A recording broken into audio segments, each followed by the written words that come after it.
ಅಧಿಕಾರಿಗಳು ನಿರ್ಲಕ್ಷ್ಯತನ ಯಾಕೆ ವಹಿಸುತ್ತಿದ್ದಾರೆ?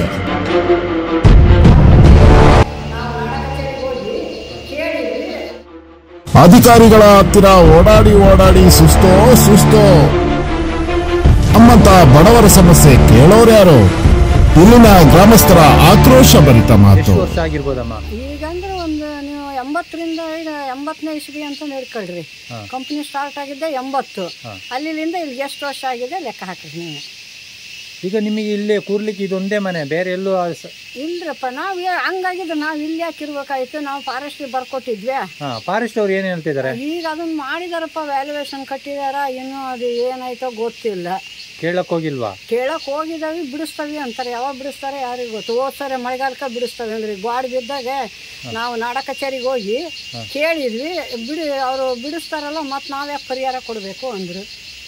ಈ ಮನೆ ನೋಡಿದ್ರೆ ಬೀಳಂಗ ಎಲ್ಲ ಸೀಟು ಅದ್ರ ಮ್ಯಾಲೆ ಹತ್ತಕ್ಕೆ ಹೋಗಿ ಬಿದ್ದು ಇದೆಲ್ಲ ಅದು ಗಾಡಿ ಬಿದ್ದದ್ದು ನೋಡ್ರಿ.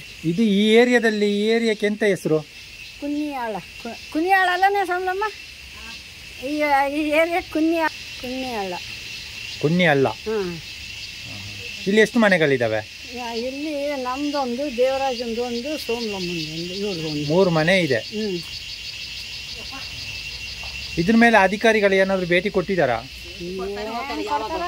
ಸುಮ್ಮನೆ ಹೋದಾಗ ಮುದ್ದು ತುಪ್ಪ ಒರೆಸ್ತಾರ, ಕಳಿಸ್ತಾರ. ಅತ್ಲಾಗ ಏನು ಮಾಡ್ತೀವಿ? ಆಯ್ತು ಮಾಡ್ತವಿ ಅಂತಾರೆ, ಆಮೇಲೆ ಇದು ಮಾಡಲ್ಲ. ಈಗ ಎಷ್ಟು ಜನ ಇದ್ದೀರಿ ಟೋಟಲ್? ಇಲ್ಲಿ ಎಷ್ಟು ಜನ ಇದ್ದೀರಿ? 3 ಜನ ನೋಡಪ್ಪ ಇರೋದು. 3 ಜನ? ಒಬ್ಬೊಬ್ಬರೇ ಜನ. ಆಯಮ್ಮಗ ಗಂಡಿಲ್ಲ, ನನಗೆ ಗಂಡ ಸತ್ತೋಗಿದಾನ.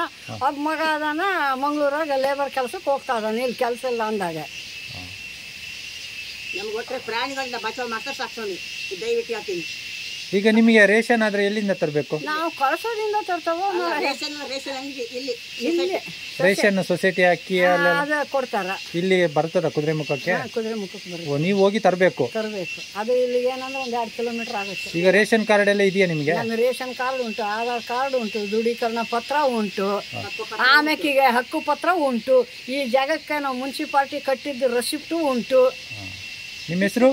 ನಾಗರತ್ನಮ್ಮ ಅಂತ. ಈ ಜಾಗದ ಹೆಸರು ಬಂದು ಕುನ್ನಿಹಳ್ಳ ಕುದುರೆಮುಖ ಅಂತ ಹೇಳಿ. ಇದು 56 ಏರಿಯಾ ಅಂತ ಹೇಳಿಬಿಟ್ಟು 94C ನಮಗೆ ಹಕ್ಕುಪತ್ರ ಕೊಟ್ಟಿರೋದು. ಇಲ್ಲಿ ಸುಮಾರು ನಾವು ಒಂದು 35-40 ವರ್ಷದಿಂದ ಇಲ್ಲಿ ವಾಸವಾಗಿದ್ದೇವೆ. ಆದರೆ 94C ನಮಗೆ ಹಕ್ಕುಪತ್ರವನ್ನು ಸಿಕ್ಕಿರ್ತದೆ ಸದರಿ ಇದರಿಂದ. ಆದರೆ ಈಗ ಹಕ್ಕುಪತ್ರ ಸಿಕ್ಕಿದ ಕಾರಣಕ್ಕೆ ನಮಗೀಗ ಅರಣ್ಯ ಇಲಾಖೆ ಹೋಗಿ ಕೇಳಿದರೆ ಅವರು ಎಲ್ಲ ಸ್ಪಂದಿಸಿದ್ದಾರೆ ಎಲ್ಲದಕ್ಕೂ. ಇವತ್ತಿಲ್ಲ ನಾಳೆ ನಿಮ್ಮನ್ನು ನಾವು ಎಬ್ಬಿಸ್ತೇವೆ, ನೀವು ಎಲ್ಲಿ ಬೇರೆ ಕಡೆ ವ್ಯವಸ್ಥೆ ಮಾಡ್ಕೊಳ್ಳಿ ಅಂತ ಹೇಳಿದ್ದಾರೆ. ಇದು ರೇಂಜರ್ ಮೇಡಮ್ ತುಂಬ ಒಳ್ಳೆಯವರು, ಅವೆಲ್ಲ ತುಂಬ ಸಹಕಾರ ಮಾಡಿದ್ದಾರೆ. ಅದೇ DF ಹತ್ರ ಮೊನ್ನೆಲ್ಲ ಹೋಗಿ ಬಂದಿದ್ದೇವೆ, ತಹಸೀಲ್ದಾರ್ ಹತ್ರನೂ ಹೋಗಿ ಬಂದಿದ್ದೇವೆ, ಎಲ್ಲರೂ ಸ್ಪಂದಿಸ್ತಿದ್ದಾರೆ. ಆದರೆ ಈಗ ವ್ಯಾಲ್ಯೂಯೇಷನ್ ಇದರಿಂದ ಸ್ವಲ್ಪ ಹಿಂದೆ ಮುಂದೆ ಆಗ್ತಾಯಿದೆ. ನಾವು ಕಟ್ಟೋದು, ನೀವು ಕಟ್ಟೋದು, ಅವ್ರು ಕಟ್ಟೋದು, ಇವ್ರು ಕಟ್ಟೋದು ಅಂತ ತಹಸೀಲ್ದಾರಿನ ಒಂದು ಅವ್ರು ತೋರಿಸ್ತಾರೆ. ತಹಸೀಲ್ದಾರ್ ಹತ್ರ ಹೋದರೆ ಇಲ್ಲ ನೀವು ಫಾರೆಸ್ಟನ್ನು ವಿಚಾರ ಮಾಡಬೇಕು ಅಂತ ಅವ್ರು ಹೇಳ್ತಿದ್ದಾರೆ. ಹಾಗಾಗಿ ನಮಗೀಗ ಎಲ್ಲಿ ಹೋಗ್ಬೇಕು ಏನಂತ ಗೊತ್ತಾಗ್ತಾಯಿಲ್ಲ. ಇಲ್ಲಿ ಪ್ರಾಣಿಗಳು ಭಯ ಅಂದರೆ ಸಾಯಂಕಾಲ 6 ಗಂಟೆ ಆದಮೇಲೆ ಮನೆ ಬಾಗಿಲು ತೆಗಿಯೋ ಹಾಗಿಲ್ಲ, ಅಷ್ಟು ಭಯ. ಹಾವುಗಳು ಮನೆಯಲ್ಲಿ ಸಿಕ್ಕಾಪಟ್ಟೆ ಹಾವುಗಳೆಲ್ಲ ಬಂದು ಸೇರ್ಕೊಂತವೆ. ಕಾಡು ಪ್ರಾಣಿಗಳು, ಸೀಳ್ನಾಯಿ, ಚಿರತೆ ಅಂತೆ, ಆನೆಗಳು ನೋಡಿ, ಆನೆ 6 ಗಂಟೆ ಆದರೆ ಸಾಕು ಬಂದಾಯ್ತು ಮನೆ ಹತ್ತಿರಕ್ಕೆ. ಹಾಗಾಗಿ ಪ್ರಾಣಿಗಳು ಭಯದಿಂದ ನಮಗೆ ಆದಷ್ಟು ಬೇಗ ಇಲ್ಲಿಂದ ನಮಗೊಂದು ಪುನರ್ವಸತಿ ಮಾಡಿ ಏನಾರು ಒಂದು ಪರಿಹಾರ ಕೊಡಬೇಕಂತ ನಾನು ಫಾರೆಸ್ಟಲ್ಲಿ ನಾನು ಬೆಳ್ಕೊತಾ ಇದ್ದೇನೆ. ಈಗ ಅಧಿಕಾರಿಗಳು, ಹಿರಿಯ ಅಧಿಕಾರಿಗಳ ಗಮನಕ್ಕೆಲ್ಲರೂ ತಂದಿದ್ರಾ? ನಮಗೆ ಸ್ವಲ್ಪ ಆದಷ್ಟು ಬೇಗ ಇದು ಮಾಡಿ ಅಂತ ಏನಾದ್ರು ಮನವರಿಕೆ ಮಾಡ್ಕೊಂಡಿದ್ರಾ? ತಂದಿದೆ ಸರ್, ಹಿರಿಯ ಅಧಿಕಾರಿಗಳು ಗಮನಕ್ಕೆ ತಂದಿದ್ದೇವೆ.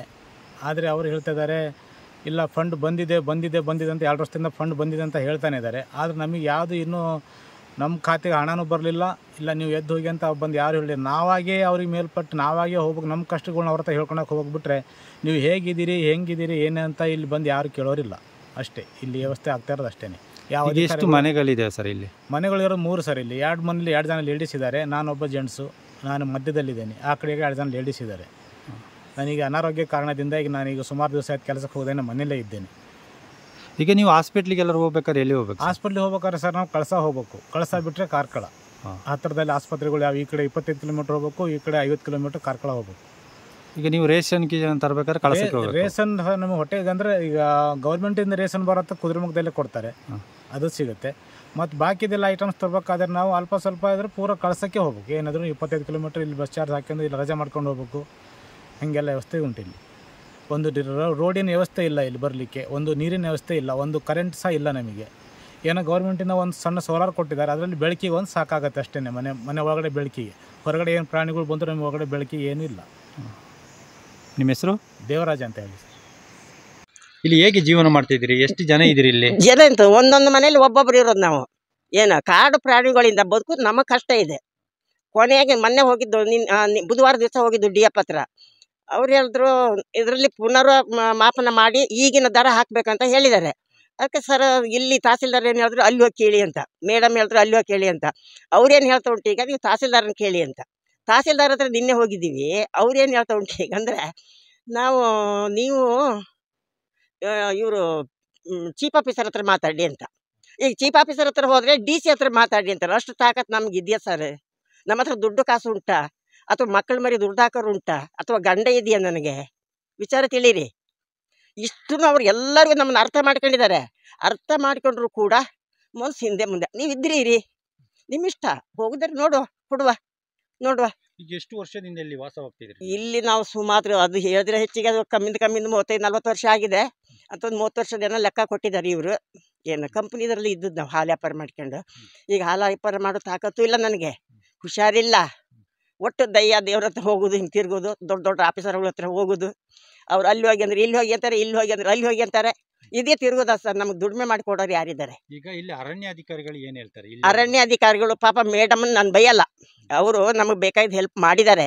ಈಗ ಅವ್ರು ಇಲ್ಲೂ ಇಲ್ಲ. ಮೇಡಮನ ಹತ್ರ ಮಾತಾಡಿಬಿಟ್ಟು ಮೇಡಮ್ ಏನು ಹೇಳಿದ್ರು, ಇದು ಮೀಟಿಂಗಿಗೆ ಕರಿತೀವಿ, ಮೀಟಿಂಗಿಗೆ ಕರೆದಾಗ ನೀವು ಸ್ವಲ್ಪ ಚರ್ಚೆ ಮಾಡಿ, ಸ್ವಲ್ಪ ಏನೋ ಒಂದು 50 ಅಥವಾ 1 ಲಕ್ಷ ಹೆಚ್ಚು ಕಮ್ಮಿ ಮಾಡ್ಬೋದು ಅಂತ ಹೇಳಿದ್ರು. ಅವ್ರದ್ದು ಅಡ್ರೆಸ್ಸೇ ಇಲ್ಲ. ಈಗ ಏನು ಮಾಡೋಣ? ಅದಕ್ಕೂ ಈಗ ಏನಂತ ಹೇಳಿದ್ರಿ, ಈಗ ನೋಡ್ಬೇಕು, ಮೂಡಿಗೆರೆ ಒಂದು ಹೋಗಿ ನೋಡಿ ವಾಪಸ್ ಬಂದು ಮೀಟಿಂಗಿಗೆ ಯಾವಾಗ ಇಡ್ತೀರಂತ ಕೇಳೋದು. ಮೇಡಮ್ ಇಲ್ಲಾಗಿದಲ್ಲ. ಮೇಡಮಿಗೆ ಫೋನ್ ಮಾಡಿದ್ರೆ ವ್ಯಾಪ್ತಿ ಪ್ರದೇಶ ಅಂತ ಬರ್ತಾ ಉಂಟು, ಅವ್ರು ಇಲ್ಲ ಅಂತ ಇಲ್ಲಿ ಸುದ್ದಿ. ಈಗ ಈ ಕಡೆ ತಹಸೀಲ್ದಾರ್ ಬರ್ತಾ ಇದ್ದಾರೆ ಈಗ ಬೆಳಗಲ್ ಅಂತ ಹೇಳಿ, ನಿನ್ನೆ ಟಿವಿಯಲ್ಲೆಲ್ಲ ವರದಿ ಆಗಿತ್ತು. ನಿನ್ನೆ ಬಂದಿದ್ದಾರಂತ? ಇವತ್ತು ಬರ್ತಾರೆ. ಅವ್ರ ಗಮನಕ್ಕೆ ಎಲ್ಲರೂ ತರ್ತೀರಾ? ಅವರು ನಿನ್ನೆ ಹೋಗಿ ಬಂದು, ನಾವು ನಿನ್ನೆ ಹೋಗಿ ಬಂದು ಹೋಗಿದ್ದಕ್ಕೇನೆ ಅವ್ರು ಏನು ಹೇಳಿದ್ರು ಅಂತ ಹೇಳಿದ್ರೆ, ಈ ರೀತಿ ಜಾಸ್ತಿ ಮಾಡ್ಬೇಕಂತ ಬಂದಿದ್ದಲ್ಲ ಈಗಿನ ದರದಲ್ಲಿ, ಅದು ಚೀಫ್ ಆಫೀಸರ್ ಹತ್ರ ಮಾತಾಡಿ ಅಂತ ಹೇಳಿದ್ರು. ಅಲ್ಲಿಂದ ಬಂದು ನಾವು ಸೀದಾ ಅವ್ರು ಅದೇ ಚೀಫ್ ಆಫೀಸರ್ ಹತ್ರ ಮಾತಾಡಿ ಅಂತ ಹೇಳಿದ್ರೆ, ಆಮೇಲೆ ವಾಪಸ್ ಬಂದು. ಮತ್ತು ಎರಡನೇದಾಗಿ ಇದು ಫಾರೆಸ್ಟ್ ಡಿಪಾರ್ಟ್ಮೆಂಟಲ್ಲಿ ಬೇಡಮ್ಮ ಸ್ವಲ್ಪ ಇಲ್ಲಿ ನಮ್ಮ ಫಾರೆಸ್ಟ್ ಇಲಾಖೆ ಅವ್ರು ದೊಡ್ಡ ತಾನೆ, ಅವ್ರನ್ನ ವಿಚಾರಿಸೋಣ ಅಂತ ನೋಡ್ರೆ ಅವ್ರು ಇಲ್ಲ ಊರಲ್ಲಿ. ಈಗ ನೀವು ಈಗ ಪ್ರಾಣಿಗಳು ಬಂದ್ರೆ ಹೆದರಿಕೆ ಆಗಲ್ವಾ? ನಾವು 6 ಗಂಟೆ ನಂತರ ಹೊರಗೆ ಬರೋದಿಲ್ಲ ಅಲ್ಲ. ಹೆದರಿಕೆ ಪ್ರಾಣಿಗಳು ಏನೋ ದೇವ್ರ ಸತ್ಯದಿಂದ ನಾವು ಉಳ್ಕೊಂಡಿದ್ದೀವಿ ಇಲ್ಲಿ. ಅದೇ ಮನೆಗೆ ಇಷ್ಟಿಷ್ಟು ಕೆಸರು ಮಣ್ಣು ತಗೊಂಬಂದು ಹೋಗಿದ್ದೆ. ಇಲ್ಲಿ ಕಾಲು ಇಟ್ಟಿದ್ದು ಕಾಲು ಇಷ್ಟು ಹೋಗಿ ತಾನೇ ಅದು ಒಂದು ಇಷ್ಟುದ್ದ ಅಂತ ಪರಿಸ್ಥಿತಿಯಲ್ಲಿ ನಾವು ಒಟ್ಟು ಜೀವ ಹಿಂಗೆ ಹಿಡ್ಕೊಂಡು ಇರೋದು. ಹಗಲೊತ್ತಾದ್ರೆ ಕಣ್ಣಿಗೆ ಕಾಣ್ತಲ್ಲ, ಪಟ್ಟು ಹೊತ್ತಿಗೆ ಬಾಗಿಲು ಹಾಕಿರ್ತೀವಿ. ಇಲ್ಲ ಅಲ್ಲಿ ಇದ್ರೆ ಅಲ್ಲಿ ಅವ್ರ ಮನೆಗೆ ಓಡೋದು, ಇಲ್ಲ ಅಲ್ಲಿದ್ರೆ ಇಲ್ಲಿ ಓಡಿ ಬರೋದು. ಇಷ್ಟೇ. ಏನು ಮಾಡ್ಬೇಕು ನಾವು? ಬದುಕಬೇಕೋ ಸಾಯ್ಬೇಕು ಗೊತ್ತಿಲ್ಲ. ಈಗ ಬದುಕೋದು ಉಳಿಸೋದು ಒಟ್ಟಾರೆ ಏನೋ ಬಂದಿದ್ರಿ ನೀವು ಟಿವಿ ಅಂದರೆ ಏನೋ ಒಂದು ಒಳ್ಳೇದಾಗತ್ತಂತ ಒಂದು ಅಭಿಪ್ರಾಯ ಉಂಟು. ಇನ್ನು ನಾವೇನು ಹೇಳೋಣ ಹೇಳಿ. ನಿಮ್ಮ ಹೆಸರು? ಶ್ಯಾಮಲಾದೇವಿ.